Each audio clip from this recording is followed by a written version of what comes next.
എല്ലാ അമൃതാത്മാക്കൾക്കും നമസ്കാരം. സാഖ്യയോഗത്തിലെ 49, 50, 51 ശ്ലോകങ്ങളുടെ അന്വയാർത്ഥവും വിശദീകരണവും നമുക്ക് ശ്രദ്ധിക്കാം. 49ാമത്തെ ശ്ലോകം: ദൂരേണ ഹ്യവരം കർമ്മ ബുദ്ധിയോഗാത് ധനഞ്ജയ ബുദ്ധൗ ശരണമന്വിച്ഛ കൃപണാഃ ഫലഹേതവഃ. പദച്ഛേദം: ആദ്യത്തെ പാദത്തിൽ ദൂരേണ ഹ്യവരം കർമ്മ, ദൂരേണ ഹി അവരം. ഹ്യവരം എന്നുള്ളത് ഹി അവരം, രണ്ട് പദമാണ്. ദൂരേണ ഹി അവരം കർമ്മ ബുദ്ധിയോഗാത് ധനഞ്ജയ, ബുദ്ധിയോഗാത് ധനഞ്ജയ. മൂന്നാമത്തെ പാദത്തിൽ ബുദ്ധൗ ശരണം അന്വിച്ഛ, ശരണമന്വിച്ഛ എന്നത് രണ്ട് പദം, ശരണം അന്വിച്ഛ. നാലാമത്തത് അതുപോലെ തന്നെയാണ്, കൃപണാഹ ഫലഹേതവഃ. ഇതിൻ്റെ അന്വയവും അർത്ഥവും കൂടി നോക്കാം. ധനഞ്ജയ, അല്ലയോ ധനഞ്ജയ, ബുദ്ധിയോഗാത്, ബുദ്ധിയോഗത്തിൽ നിന്ന്, അതായത് സമത്വ ബുദ്ധിയോഗത്തിൽ നിന്ന്, അല്ലെങ്കിൽ സമത്വ ബുദ്ധിയോഗത്തേക്കാൾ കർമ്മ, കർമ്മ എന്ന് പറഞ്ഞാൽ ഇവിടെ കാമ്യകർമ്മം, അതായത് സാധാരണ കർമ്മം. ബുദ്ധിയോഗാത്ത്, സമത്വ ബുദ്ധിയേക്കാൾ കാമ്യകർമ്മം എന്നത് ഹി ദൂരേണ അവരം. കാമ്യകർമ്മം ഹി നിശ്ചയമായും, ദൂരേണ വളരെയധികം അല്ലെങ്കിൽ ദൂരം കൊണ്ട്, അവരം, അവരം എന്ന് പറഞ്ഞാൽ നികൃഷ്ടമാണ്, അല്ലെങ്കിൽ നിന്ദ്യമാണ്, അല്ലെങ്കിൽ താണതാണ് എന്നൊക്കെ അർത്ഥം പറയാം. ധനഞ്ജയ ബുദ്ധിയോഗാത് കർമ്മ ഹി ദൂരേണ അവരം. ബുദ്ധിയോഗത്തെക്കാൾ കർമ്മം നിശ്ചയമായും വളരെയധികം നികൃഷ്ടമാണ്. തസ്മാത് അല്ലെങ്കിൽ അതഹ, ഇതിൻ്റെ രണ്ടിനെയും അർത്ഥം അതുകൊണ്ട് എന്നാണ്. അങ്ങനൊരു പദം നമുക്കിവിടെ ചേർക്കാം. അതഹ, അതുകൊണ്ട്. ബുദ്ധൗ ശരണം അന്വിച്ഛ, ബുദ്ധൗ ബുദ്ധിയിൽ, സമത്വ ബുദ്ധിയിൽ, ഈശ്വരാർപ്പണ ബുദ്ധിയിൽ, ശരണം അന്വിച്ഛ, ശരണത്തെ പ്രാപിക്കാൻ ഇച്ഛിച്ചാലും, സമത്വ ബുദ്ധിയിലെ ആ രക്ഷയെ നീ പ്രാപിച്ചാലും അല്ലെങ്കിൽ ആശ്രയിച്ചാലും, ഫലഹേതവഃ, ഫലഹേതുക്കൾ, കർമ്മഫലഹേതുക്കൾ, കർമ്മഫലത്തിന് ഹേതുവായി അല്ലെങ്കിൽ കാരണക്കാരായി തീരുന്നവർ കൃപണാഹ, കൃപണന്മാരാണ്, ദീനന്മാരാണ്, അല്ലെങ്കിൽ അനുകമ്പാർഹരാണ്. കൃപണ ശബ്ദം മുൻപും നമ്മൾ പഠിച്ചിട്ടുള്ളതാണ് 1-ാം അധ്യായത്തിൽ. ധനഞ്ജയ ബുദ്ധിയോഗാത് കർമ്മഹി ദൂരേണ അവരം. ബുദ്ധിയോഗത്തെക്കാൾ അല്ലെങ്കിൽ ബുദ്ധിയോഗത്തിൽ നിന്ന് കർമ്മം, അതായത് കാമ്യകർമ്മം, ഫലേച്ഛയോടുകൂടി ചെയ്യപ്പെടുന്ന കർമ്മം നിശ്ചയമായും ദൂരേണ അവരം, വളരെയധികം നികൃഷ്ടമാണ്. അതുകൊണ്ട് ബുദ്ധൗ ശരണമന്വിച്ഛ, അതുകൊണ്ട് സമത്വ ബുദ്ധിയിലെ രക്ഷയെ നീ ആശ്രയിച്ചു കൊള്ളുക, അല്ലെങ്കിൽ അതിനെ ശരണം പ്രാപിക്കുക. ഫലഹേതവഃ കൃപണാഹ, ഫലഹേതുക്കൾ കൃപണന്മാരാണ്. അല്ലയോ അർജുന, ബുദ്ധി കൊണ്ട് ഈശ്വരപ്രാപ്തിയെ പരമലക്ഷ്യമായി കരുതാതെ ചെയ്യപ്പെടുന്ന കർമ്മം നികൃഷ്ടമാണ്, അല്ലെങ്കിൽ നിന്ദ്യമാണ്. ഈശ്വരബുദ്ധിയിൽ അഭയം തേടൂ. ഫലാനുഭവത്തിന് ഹേതുവായി ഭവിക്കുന്നവർ അനുകമ്പാർഹരാണ്.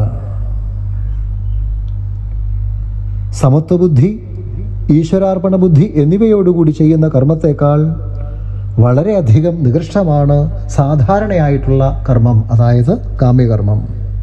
അതുകൊണ്ട് ധനഞ്ജയ, നീ സമത്വബുദ്ധി ആശ്രയിച്ചാലും, സമത്വം യോഗ ഉച്യത്തെ എന്ന് കഴിഞ്ഞ ശ്ലോകത്തിൽ പറഞ്ഞു. നീ സിദ്ധികളിൽ സമനായിട്ട് സംഘം ഉപേക്ഷിച്ച് യോഗസ്ഥനായി കർമ്മം ചെയ്യൂ എന്ന്. അതായത് ഈശ്വരബുദ്ധിയോടുകൂടി അല്ലെങ്കിൽ സമത്വബുദ്ധിയോടുകൂടി സമബുദ്ധിയോടുകൂടി കർമ്മം ചെയ്യാൻ പറഞ്ഞു. യോഗസ്ഥനായിട്ട് കർമ്മം ചെയ്യാൻ പറഞ്ഞു. യോഗസ്ഥനായിട്ടല്ലാതെ അല്ലെങ്കിൽ ഈശ്വരാർപ്പണ ബുദ്ധിയോടുകൂടി അല്ലാതെ ചെയ്യപ്പെടുന്ന കർമ്മം, അതായത് കാമ്യകർമ്മം, ഒരിക്കലും ജീവിതത്തെ ധന്യമാക്കുകയില്ലെന്നും അങ്ങനെ ഫലാകാംക്ഷയോടെ ചെയ്യപ്പെടുന്ന കർമ്മത്തേക്കാൾ എത്രയോ ശ്രേഷ്ഠമാണ് ഫലകാംക്ഷയില്ലാത്ത സമബുദ്ധിയോടുകൂടി ചെയ്യപ്പെടുന്ന കർമ്മമെന്നുമാണ് ഭഗവാൻ ഇവിടെ ഉപദേശിക്കുന്നത്. ഫലാസക്തി മനസ്സിനെ അസ്വസ്ഥവും ദുർബലവുമാക്കും. അപ്പോൾ ഏത് കർമ്മം ചെയ്താലും നേരെയാവില്ല. ഓരോ കർമ്മത്തിനും അതിൻ്റേതായിട്ടുള്ള ഫലമുണ്ട്. പാപരൂപമായും പുണ്യരൂപമായും അല്ലെങ്കിൽ ദുഃഖമായും സുഖമായും ഒക്കെ അതുണ്ടാകും. ഫലാകാംക്ഷയോടെ കർമ്മം ചെയ്താൽ അതിൻ്റെ ഫലം യഥാരൂപം ആ കർത്താവിനെ അത് ബാധിക്കും. അങ്ങനെ ബാധിക്കുന്നതാണ് കർമ്മബന്ധം എന്ന് നമ്മൾ പറയുന്നത്. ജനന മരണരൂപമായ സംസാര ദുഃഖത്തിന് കാരണം ഇപ്പറഞ്ഞ കർമ്മബന്ധമാണ്. സംസാരമോക്ഷം ആത്യന്തികമായി കരുതുന്നവർ അല്ലെങ്കിൽ ആഗ്രഹിക്കുന്നവർ കർമ്മബന്ധത്തിൽ പെടാതിരിക്കേണ്ട ആവശ്യമാണ് ഇവിടെ ഭഗവാൻ വ്യക്തമായി ചൂണ്ടിക്കാണിക്കുന്നത്. നമുക്കെല്ലാവർക്കും ജന്മം എടുത്തു പോയാൽ കർമ്മം ചെയ്യാതിരിക്കാൻ സാധിക്കില്ല. കർമ്മം ചെയ്തേ മതിയാകൂ. പക്ഷേ ഈ ആപത് ഘട്ടത്തെ, അതായത് ഓരോ കർമ്മം ചെയ്യുമ്പോഴും ഉണ്ടാകുന്ന കർമ്മബന്ധത്തെ ഒഴിവാക്കാൻ ഒരേ ഒരു മാർഗം നിഷ്കാമമായിട്ട് കർമ്മം അനുഷ്ഠിക്കുക എന്നത് മാത്രമാണ്. അങ്ങനെ ഫലാകാംക്ഷയില്ലാതെ, അതായത് നിഷ്കാമമായിട്ട് കർമ്മം അനുഷ്ഠിക്കണമെങ്കിൽ സമബുദ്ധി വേണം, അതായത് ഈശ്വരാർപ്പണ ബുദ്ധി വേണം. സുഖദുഃഖാദികളെ സമദൃഷ്ടിയോടെ വീക്ഷിക്കാൻ ഉതകുന്ന യഥാർത്ഥ ജ്ഞാനം ഈശ്വരാർപ്പണ ബുദ്ധി അല്ലെങ്കിൽ ബുദ്ധിയോഗം അല്ലെങ്കിൽ സമബുദ്ധി, സമഭാവന എന്നൊക്കെ പറയാം. ഫലാകാംക്ഷയുണ്ടെങ്കിൽ നമ്മുടെ മനസ്സ് അസ്വസ്ഥമായിരിക്കും. ഫലാകാംക്ഷ ഇല്ലെങ്കിൽ മനസ്സ് സ്വസ്ഥമായിരിക്കും. അപ്പോൾ അതിമഹത്തായ നിലയിൽ ഒരു കർമ്മം ചെയ്യാൻ നമുക്ക് കഴിവ് വേണമെങ്കിൽ മനസ്സ് സ്വസ്ഥമായിരിക്കണം. മനസ്സ് എപ്പോഴും സംശയാത്മികമായിരിക്കും. സങ്കല്പ വികല്പങ്ങൾ നിറഞ്ഞതാണ് മനസ്സ്. അത് ചെയ്യണോ ഇത് ചെയ്യണ്ടയോ എന്നുള്ള തീരുമാനം നിശ്ചയിച്ചുറപ്പിക്കാൻ മനസ്സിന് സാധിക്കില്ല. അവിടെയാണ് നിശ്ചയാത്മികയായിട്ടുള്ള ബുദ്ധിയുള്ളത്. അന്ധകരണത്തിലെ നിശ്ചയാത്മികമായ ഘടകമാണ് ബുദ്ധി. നിശ്ചയാത്മികയായ ബുദ്ധിയുടെ വിവേകം കൊണ്ട് സംശയാത്മികയായ മനസ്സിനെ നിയന്ത്രിക്കാൻ സാധിക്കും. അത് തന്നെയാണ് ബുദ്ധിയോഗം. മനോബുദ്ധികൾക്കിടയിലുള്ള ആ വിടവ്, അവിടെ അടിഞ്ഞുകൂടിയിരിക്കുന്ന വാസനാമാലിന്യങ്ങളെ ഇല്ലാതാക്കാൻ മനസ്സും ബുദ്ധിയും ഒന്നിച്ചു ചേരണം. പഴയ വാസനകൾ മുഴുവൻ ചിത്തത്തിൽ നിന്ന് ഇല്ലാതാകണം, അതായത് മനസ്സിൽ നിന്ന് ഇല്ലാതാകണം. പുതുതായിട്ട് ഒരു വാസനയും ഉണ്ടാകുകയോ ശേഖരിക്കപ്പെടുകയോ അരുത്. ഈ വാസനാ നിർമാർജനത്തിന് ബുദ്ധിയോഗം മാത്രമാണ് ഉപായം. അതുകൊണ്ട് ബുദ്ധിയെ ശരണം പ്രാപിക്കൂ. ബുദ്ധു ശരണമന്വിച്ച. ബുദ്ധിയുടെ പൂർണ്ണ നിയന്ത്രണത്തിലായി തീരട്ടെ നമ്മുടെ മനസ്സ്. ഇവിടെ ബുദ്ധി എന്നതിന് സിദ്ധ്യാസിദ്ധികളിലുള്ള സമത്വമാകുന്ന യോഗബുദ്ധി അല്ലെങ്കിൽ യോഗബുദ്ധിയുടെ പരിപാകാവസ്ഥയിലുണ്ടാവുന്ന സാങ്ക്യബുദ്ധി എന്നും നമുക്കർത്ഥം പറയാം. ഭഗവാൻ ഭാഷ്യകാരൻ അങ്ങനെയാണ് പറയുന്നത്. ഈശ്വരാരാധനാപരമായും സമത്വബുദ്ധിയോടെയും ചെയ്യുന്ന കർമ്മങ്ങൾ നമുക്ക് ചിത്തശുദ്ധി ഉണ്ടാക്കിത്തരും. ആ ചിത്തശുദ്ധി ഉണ്ടാകുന്നതിലൂടെ അത് ജ്ഞാനപ്രാപ്തിക്ക് കാരണമായി തീരും. ലക്ഷ്യമെന്ന നിലയ്ക്ക് സാങ്ഖ്യത്തിലും ഒരു ഉപായം അല്ലെങ്കിൽ മാർഗം എന്ന നിലയ്ക്ക് യോഗത്തിലും നീ ആശ്രയം കണ്ടെത്തൂ. പരമമായ ജ്ഞാന സാക്ഷാത്കാരമാകുന്ന സാങ്ഖ്യമാണ് ലക്ഷ്യമെന്ന ബോധത്തോടെ കർമ്മയോഗാനുഷ്ഠാനം ചെയ്യൂ. ഈശ്വരാർപ്പണ ബുദ്ധിയോടുകൂടി കർമ്മം ചെയ്യൂ. നിഷ്കാമമായി കർമ്മങ്ങൾ അനുഷ്ഠിക്കൂ. ചെയ്യാനുള്ള കർമ്മങ്ങൾ അഖിലവും ഈശ്വരാർപ്പണ ബുദ്ധിയോടെ, സമത്വ ബുദ്ധിയോടെ അനുഷ്ഠിക്കൂ എന്നാണ് ഇവിടെ ഭഗവാൻ ഉപദേശിക്കുന്നത്. ഈശ്വരാർപ്പണ ബുദ്ധിയോടുകൂടി കർമ്മം അനുഷ്ഠിക്കാൻ പറയാനൊക്കെ വളരെ എളുപ്പമാണ്. എല്ലാവരും അത് പറയുകയും ചെയ്യും, സർവം കൃഷ്ണാർപ്പണമസ്തു എന്നൊക്കെ. അങ്ങനെ ഈശ്വരാർപ്പണമായി കർമ്മം ചെയ്യാൻ അത്ര എളുപ്പത്തിൽ സാധ്യമല്ല. അതിൻ്റെ വഴി ഭഗവാൻ തന്നെ ഇനി ഉപദേശിക്കും. അത് അതുപോലെ അനുഷ്ഠേയമാക്കിയാൽ മതിയാകും. വരും അധ്യായങ്ങളിൽ നമുക്കിതിനെക്കുറിച്ച് കൂടുതൽ മനസ്സിലാകും. ജീവിതം ധന്യമാക്കാൻ കൊതിക്കുന്ന ഓരോരുത്തരും സർവഥാ ഈശ്വരബുദ്ധിയിൽ അഭയം തേടിക്കൊണ്ട് കർമ്മം അനുഷ്ഠിക്കണം. 18-ാം അധ്യായത്തിൽ 62-ാം പദ്യത്തിൽ വളരെ സ്പഷ്ടമായിട്ട് ഭഗവാൻ ഇത് പ്രഖ്യാപിക്കുന്നുണ്ട്. ഈശ്വരൻ അവനവൻ്റെ ഉള്ളിൽ ആത്മരൂപേണ വർത്തിക്കുന്നുവെന്നും ആ ഈശ്വരനെ സർവാത്മനാ ശരണം പ്രാപിക്കുന്നവർക്ക് അദ്ദേഹം പ്രസന്നനാകും എന്നൊക്കെ. അങ്ങനെ പ്രസന്നനായാൽ അയാളുടെ ജീവിതത്തിൽ പരമമായ ശാന്തി കൈവരികയും ചെയ്യും എന്നൊക്കെ ഉപദേശമുണ്ടാകും. കർമ്മഫലം എന്തു തന്നെ ആയാലും അത് ഈശ്വരേച്ഛയ്ക്ക് വിട്ടുകൊടുക്കണം. തൻ്റെ പരമലക്ഷ്യം ഈശ്വരപ്രാപ്തിയാണെന്നുറപ്പിച്ച് ഒരു വിട്ടുവീഴ്ചയും കൂടാതെ സ്വധർമ്മം അനുഷ്ഠിക്കുകയും വേണം. ഇതാണ് ഈശ്വരബുദ്ധിയിൽ അഭയം തേടൽ. ഇത് വരും അധ്യായങ്ങളിലൂടെ നമുക്ക് കൂടുതൽ മനസ്സിലാക്കാൻ സാധിക്കും. അടുത്തതായി ഭഗവാൻ ഇവിടെ ശ്ലോകത്തിൽ പറയുന്നത് ഫലഹേതുക്കൾ കൃപണന്മാരാണ് എന്നാണ്. ഫലഹേതുവായി മാത്രം കർമ്മം അനുഷ്ഠിക്കുന്നവരാണ് ഫലഹേതുക്കൾ. ഫലാർത്ഥിതയോടെ മാത്രം കഴിയുന്നവർ, സകാമകർമ്മങ്ങൾ അനുഷ്ഠിക്കുന്നവർ, കാമ്യകർമ്മങ്ങൾ അനുഷ്ഠിക്കുന്നവർ, അവരെ ഭഗവാൻ കൃപണന്മാർ, അതായത് ദീനന്മാർ, അവർ അനുകമ്പാർഹരാണ് എന്നാണ് പറയുന്നത്. ഫലഹേതവഃ കൃപണാഃ.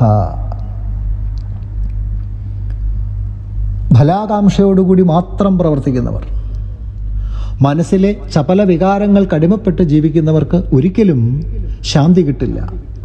ഫലാകാംക്ഷ അവരെ എപ്പോഴും അലട്ടിക്കൊണ്ടിരിക്കും. വളരെ ദയനീയമാണ് അവരുടെ നില. കാരണം അവരുടെ സകാമകർമ്മങ്ങൾ പുതിയ വാസനകൾ ഉള്ളിൽ സൃഷ്ടിച്ച് ആത്മസ്വരൂപത്തെ മറയ്ക്കുകയാണ് ചെയ്യുന്നത്. ആത്മസ്വരൂപത്തെ അവർ തിരിച്ചറിയുന്നില്ല. പക്ഷേ നിഷ്കാമകർമ്മമാകട്ടെ പുതിയ വാസനകൾ ഉളവാക്കുകയില്ലെന്ന് മാത്രമല്ല, പഴയ വാസനകളെ നിർമാർജനം ചെയ്യുക അല്ലെങ്കിൽ ക്ഷയിപ്പിക്കുക കൂടിയാണ് ചെയ്യുന്നത്. അതിനാൽ ഫലാർത്ഥിതരായവർ, കർമ്മഫലം ഉദ്ദേശിച്ച് കർമ്മം ചെയ്യുന്നവർ, അങ്ങനെയുള്ളവരെ കൃപണന്മാർ അല്ലെങ്കിൽ ദയനീയർ എന്നിവിടെ ഭഗവാൻ വിശേഷിപ്പിച്ചിരിക്കുന്നു. ജീവിത വിജയത്തിൻ്റെ രഹസ്യമാണ് ഇവിടെ ഭഗവാൻ സൂചിപ്പിക്കുന്നത്. ഈ മാർഗനിർദ്ദേശം കൈക്കൊണ്ടാൽ ജീവിതത്തിലെ പല പരാജയങ്ങളും നമുക്ക് ഒഴിവാക്കാൻ സാധിക്കും. കേവല ഫലതൃഷ്ണയാൽ മാത്രം നിയമിക്കപ്പെട്ട് കർമ്മം അനുഷ്ഠിക്കുന്നവർക്ക് ഒരിക്കലും ചിത്തശുദ്ധിയോ അല്ലെങ്കിൽ ചിത്തശുദ്ധിയിലൂടെ തദ്വാര പ്രാപിക്കാവുന്ന സാങ്ക്യബുദ്ധിയോ സ്വപ്നത്തിൽ പോലും പ്രാപിക്കാനാവുന്നതല്ല. മനുഷ്യനായി ജനിച്ചിട്ട് നിശ്രേയസമാകുന്ന ആ പരമലക്ഷ്യത്തെക്കുറിച്ച് അറിയാൻ പോലും ആവാതെ വെറും താത്കാലികങ്ങളായ വിഷയങ്ങളിൽ കുടുങ്ങി മനുഷ്യജീവിതത്തിൻ്റെ മഹിമയെ നഷ്ടപ്പെടുത്തുന്നവരാണവർ. അതിനാൽ ഫലാർത്ഥികൾ അജ്ഞാനികളായി തന്നെ തുടരുകയും അവരുടെ ജന്മങ്ങൾ ആവർത്തിക്കുകയും ചെയ്യും. അവർ മനുഷ്യജന്മ മഹിമയെ മനസ്സിലാക്കാതെ മരിച്ചു പോവുകയും വീണ്ടും കർമ്മബന്ധനത്തിൽ അകപ്പെട്ട് വീണ്ടും ജന്മമെടുക്കുകയും ആ ചക്രഗതിയിൽ തന്നെ തുടരുകയും ചെയ്യും. എങ്ങനെ ഈ കർമ്മചക്രഗതിയിൽ നിന്ന് മുക്തനാകാം എന്നുള്ളതാണ് നമ്മുടെ ലക്ഷ്യം. ബൃഹദാരണ്യകോപനിഷത്തിൽ ഗാർഗി പറയുന്നത്, കൃപണ ശബ്ദത്തെ നിർവചിക്കുന്നത് ഇങ്ങനെയാണ്: ഈ അക്ഷരബ്രഹ്മത്തെ സാക്ഷാത്കരിക്കാതെ ഈ മനുഷ്യലോകത്തിൽ നിന്ന് മരിച്ചു പോകുന്നവൻ ആരോ അയാൾ കൃപണനാണ് അല്ലെങ്കിൽ ദീനനാണ് എന്നാണ്. യോവായേതദക്ഷരം ഗാർഗ്യ വിദിത്വാസ്മാത് ലോകാത് പ്രൈതി സ കൃപണഃ. താത്കാലിക വിഷയങ്ങളുടെ ആകർഷണ വലയത്തിൽപ്പെട്ടിരിക്കുന്നവരാണ് സാധാരണക്കാർ. അതിൽ ഭ്രമിച്ച് മനുഷ്യൻ്റെ മഹിമയെ മനസ്സിലാക്കാതെ, അവൻ്റെ വിശേഷബുദ്ധിയെ മനസ്സിലാക്കാതെ അവർ ആ കർമ്മബന്ധത്തിൽപ്പെട്ടുഴലുന്നു. അങ്ങനെയുള്ളവർക്ക് വിശേഷ ബുദ്ധിയുടെ ലക്ഷ്യതലത്തിൽ ഒരിക്കലും എത്താൻ സാധിക്കില്ല. മനുഷ്യ ജീവിതത്തിൻ്റെ സാഫല്യത്തിലേക്ക് ഉയരാതെ മരിച്ചു പോകുന്നവർ ദീനർ തന്നെയാണ്. ഈ ഒരു ആശയത്തെ ധാരാളം ശ്രുതികളിലൂടെ പറയപ്പെടുന്നുമുണ്ട്. കർമ്മഫലങ്ങളിലെ രാഗത്താൽ കർമ്മികൾ യാതൊന്നിനെ അറിയുന്നില്ലയോ, അതിനാൽ തന്നെ ദീനരായി ക്ഷീണലോകന്മാരായി മനുഷ്യ ജന്മലക്ഷ്യത്തിൽ നിന്നും ക്ഷയിച്ചു പോകുന്നു എന്ന് ധാരാളം ശ്രുതികൾ പ്രമാണമാക്കി ഉദ്ധരിക്കാൻ സാധിക്കും. സമത്വബുദ്ധിയോടൊത്ത കർമ്മയോഗത്തെക്കാൾ എത്രയോ നികൃഷ്ടമാണ് ഫലതൃഷ്ണയോടുകൂടി ചെയ്യുന്ന കർമ്മം എന്ന് ഭഗവാൻ ഇവിടെ ഉപദേശിച്ചു. എന്നാൽ സമത്വബുദ്ധിയുക്തനായ ഒരു കർമ്മയോഗി സ്വധർമ്മത്തെ ആചരിക്കുന്നതിലൂടെ എന്തു ഫലത്തെയാണ് പ്രാപിക്കുന്നത് എന്ന് നമുക്ക് സംശയം വരാം. ആ സംശയത്തെ ദൂരീകരിക്കാനായിക്കൊണ്ടാണ് 50-ാമത്തെ ശ്ലോകം ഭഗവാൻ പറയുന്നത്. നിരന്തരമായ ഈശ്വരബുദ്ധിയിൽ അഭയം തേടിക്കൊണ്ട് കർമ്മമനുഷ്ഠിക്കുന്നവർക്ക്, അതായത് നിഷ്കാമകർമ്മം അനുഷ്ഠിക്കുന്നവർക്ക് ഭൗതികവും ആധ്യാത്മികവുമായ ജീവിത ലക്ഷ്യങ്ങൾ നേടാനും അതിലൂടെ ധന്യത കൈവരിക്കാനും കഴിയുന്നുവെന്ന് മാത്രമല്ല, ഈ സംസാരത്തെ തന്നെ അതിക്രമിക്കാൻ സാധിക്കും എന്നാണ് ഭഗവാൻ ഇനി അടുത്ത ശ്ലോകത്തിലൂടെ പറയാൻ പോകുന്നത്.